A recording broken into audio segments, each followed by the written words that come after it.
Good day, everyone. Welcome to Module 1 of our Human Resources Management course. Today, we're going to be exploring the foundation of human resources. We'll be understanding its role and importance within organizations. By the end of this module, you'll be able to discuss the significance of HR management and explore its core concepts and functions. So, let's get started. So, the module learning outcomes. This outlines what we'll be doing today. First, we'll discuss the importance and role of human resources management. This is our big picture view. Why does HR matter? And secondly, we'll explain the concept of HR management and describe its key functions. We'll break down what HR actually does on a day-to-day basis. Throughout this session, we'll use a mix of lecture, practice questions, and class activities to reinforce these concepts. So let's get started. Defining human resources management. Before we can understand its role, we need to define this. Human resources management is the strategic approach to managing an organization's most valuable asset, which is its people.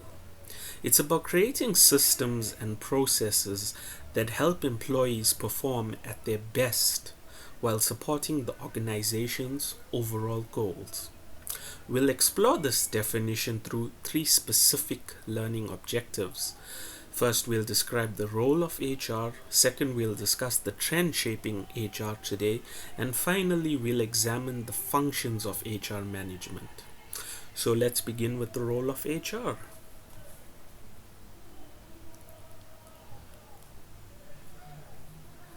HR professionals wear many hats in an organization. So, let's assess these. First and most importantly, HR ensures the organization has the right talent to achieve its goals.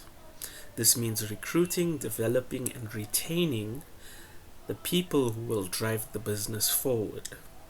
Second, HR develops people-related structures, policies, and procedures.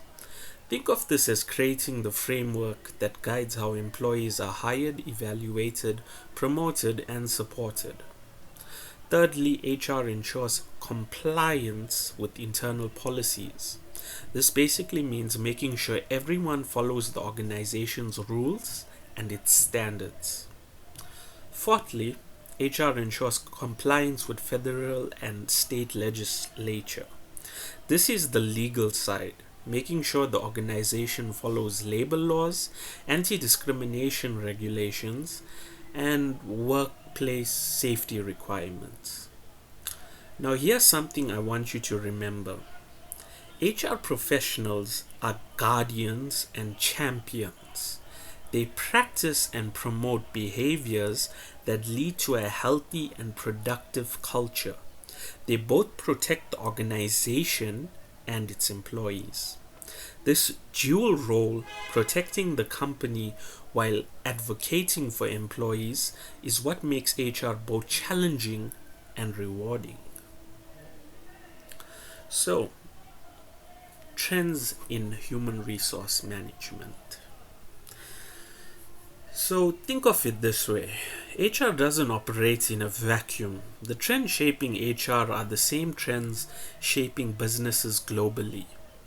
So let's review some of the most significant ones. Changes in workforce composition. We're seeing more generations working together than ever before, from baby boomers to Gen Z in the workplace. Increasing workforce diversity. Organizations are becoming more diverse in terms of race, gender, age, culture, and background. Increased employee expectations. Today's employees expect more from employers: flexibility, purpose, work-life balance, and development opportunities. Changes in societal expectations. Society now expects businesses to take stands on social issues and operate ethically. Infrastructure obsoletes. Technology is advancing rapidly, and organizations must update their systems to keep pace. Changes in the nature of work, remote work, gig work, and flexible arrangements are becoming the norm. Market and Industry 4.0. The fourth industrial revolution is transforming how work gets done. And I'm sure you guessed it, it's with AI, automation, and digital transformation. Changes in talent evaluation. This deals with how we measure and value talent in its evolving and beyond traditional metrics. Reskilling imperative. With technology changing so quickly, workers need continuous learning to stay relevant. Increasing geopolitical risks. Global instability affects business operations and workforce planning. We'll be discussing these trends more in depth during our class activity. Okay, so here's our practice question 1. So let's test our understanding with the practice question. What is the overarching goal of a human resources department? So the options, I'm sure you can read, say to ensure all employees are satisfied with their job, to mitigate workplace conflicts, to ensure the proper talent is placed to support the organization, and lastly, to ensure all federal and state labor laws are being followed by each employee. Think about what we discussed. What's the primary overarching goal? I'm just going to pause for 5 seconds. You can think about it and lock in your answer.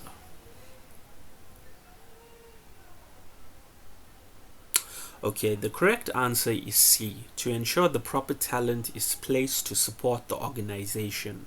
While employee satisfaction, conflict mitigation, and legal compliance are all important parts of HR, the ultimate goal is strategic, matching talent with organizational needs. Employee satisfaction helps with retention, but it's a means to an end. Legal compliance protects the organization but doesn't drive strategy. The core purpose is ensuring the organization has the right people in the right roles to achieve its goals. Okay, so let's try another one. Here's practice question 2. Market and Industry 4.0, Internet-based sales organizations, the average age of employees increasing worldwide, companies broadening their products and services to reach more customers, the increasing need of soft skills in the workplace. So just take a moment to consider this. I'm going to pause for 5 seconds and you can lock in your answer. The correct answer is D, the increasing need of soft skills in the workplace.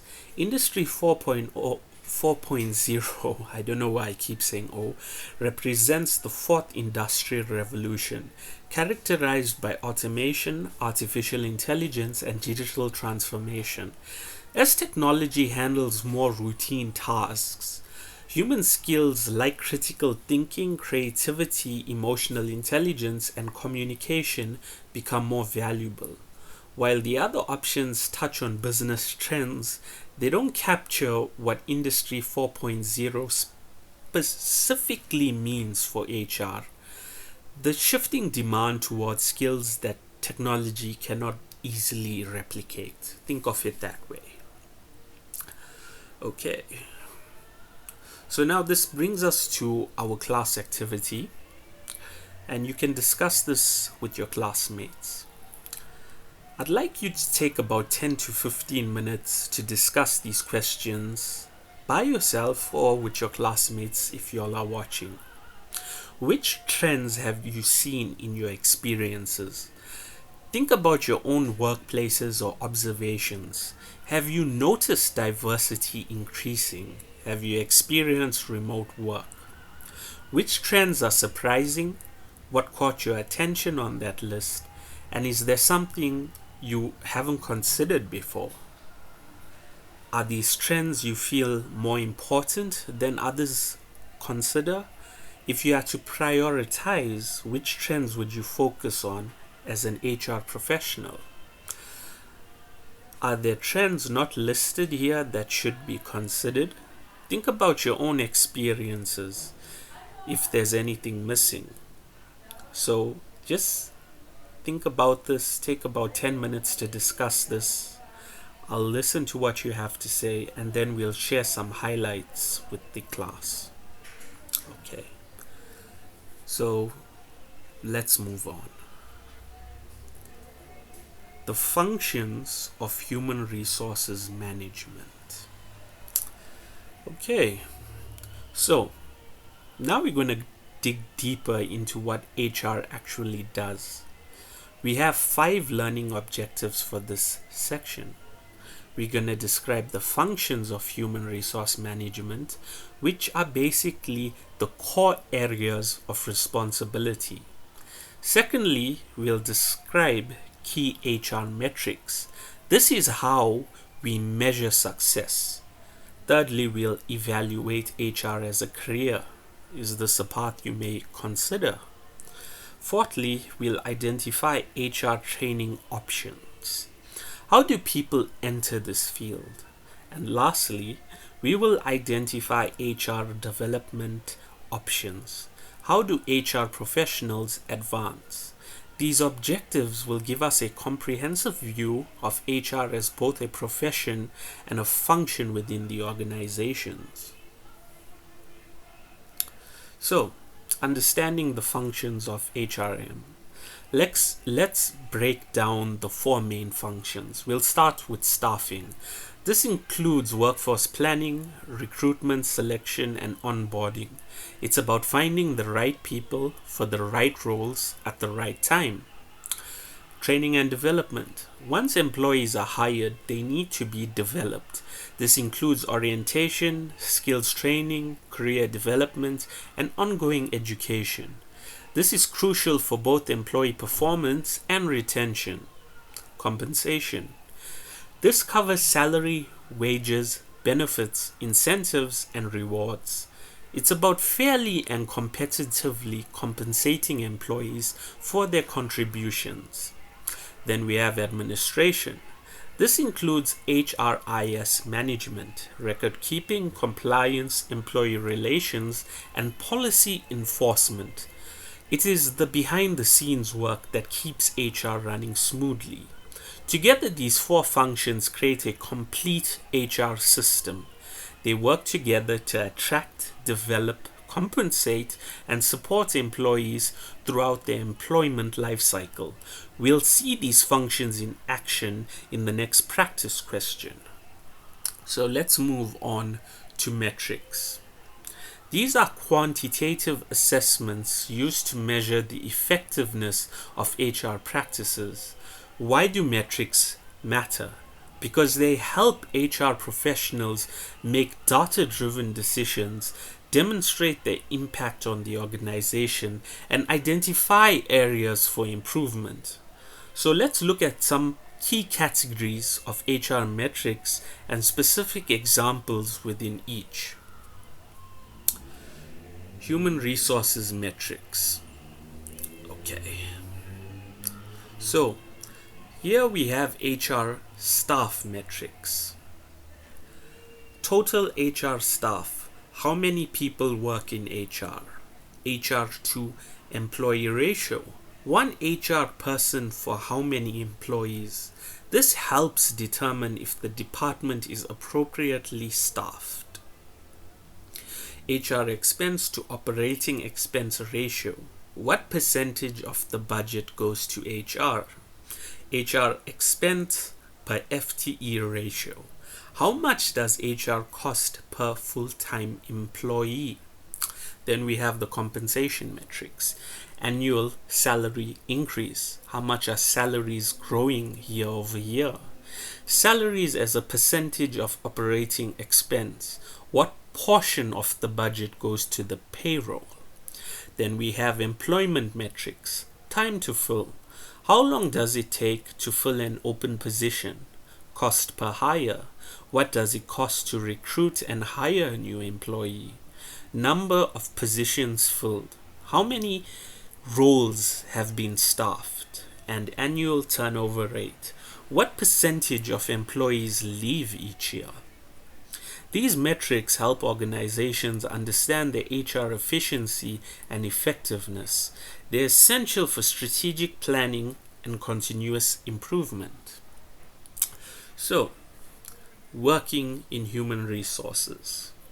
Let's explore what it's like to work in HR. This slide compares two common HR roles: compensation and benefits manager. Specializes in pay structures and benefit programs, focuses on market analysis, salary benchmarking, and benefits administration, works primarily with numbers and data.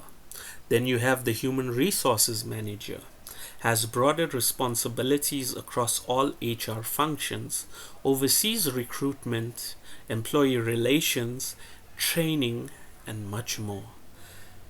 This involves working with people across the organization. While both roles are in HR, they require different skill sets and focus areas. This illustrates the diversity of career paths within HR. So then we move on to training and development. Let's talk about how to prepare for a career in HR. First of all, it would have to be education.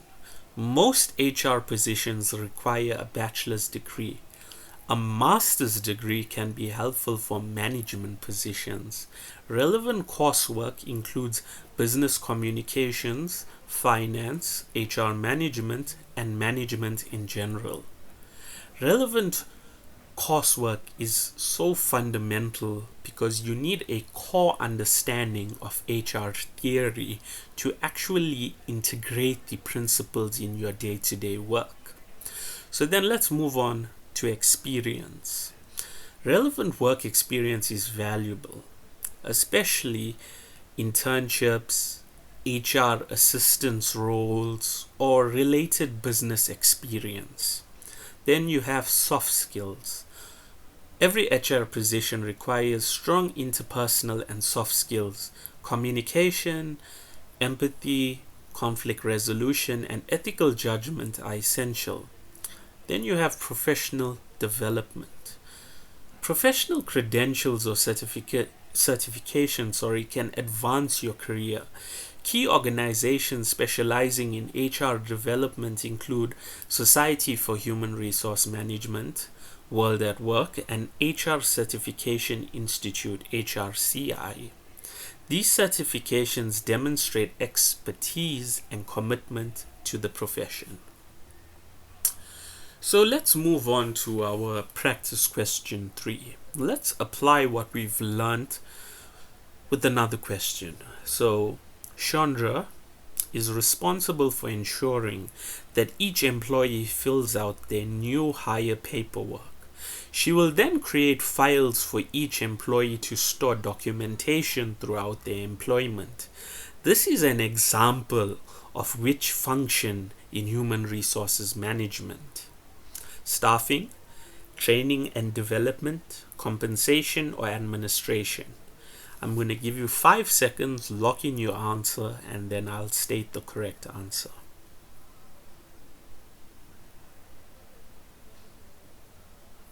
It's D, administration. And why is it administration? It's simply because Chandra is handling paperwork, record keeping, and documentation management. While this activity is part of the hiring process, it falls under the administrative function of HR, managing employee records and ensuring proper documentation. Staffing would be more of recruitment and selection. Training and development would involve skills development. Compensation would involve pay and benefits.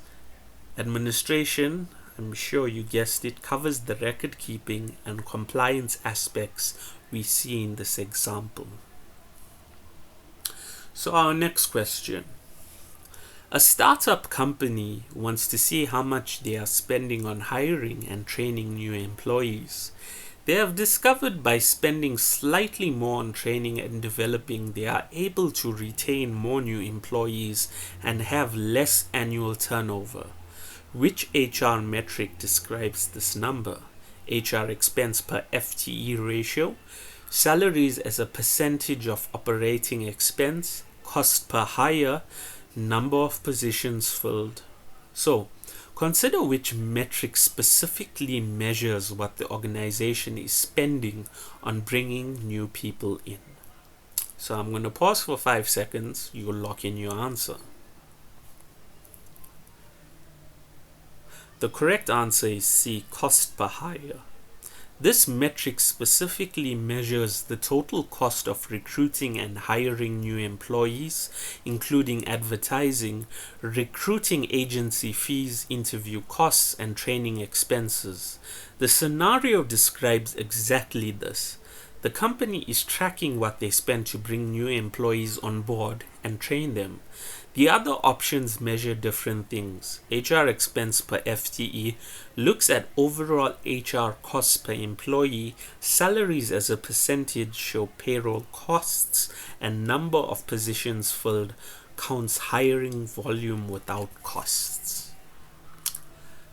So that basically helps us understand this theory far more better and gives us a ground understanding of HR metrics. So here's a class activity. I want you to do this in your own time. I want you to think about the keywords that job announcements have in common. Look for recurring themes. Are they looking for specific skills or experience? Question 2. What are the skills that are requirements for both jobs? So think about what skills do employers want consistently. What skills are different between the two positions? Next question. Do either of them require specific education? Look for degree requirements or certifications. What are qualifications needed to apply for this position? Consider years of experience, specific knowledge areas, or credentials. So think about this in your own time and come back and share your findings and discuss any patterns you notice. Right. Here we have the quick review that is basically a summary of what we covered today. And that basically concludes Module 1. Before we finish, let me just recap the key takeaways. We've learned that HR is far more than hiring and firing. It's a strategic function that helps organizations achieve their goals through their people. We've explored the roles, trends, functions, metrics, and career paths in HR. The next time I see you, we'll build on this foundation by exploring specific HR processes more in depth. If you have any questions, please let me know, and I thank you for watching. I look forward to seeing you in our next session.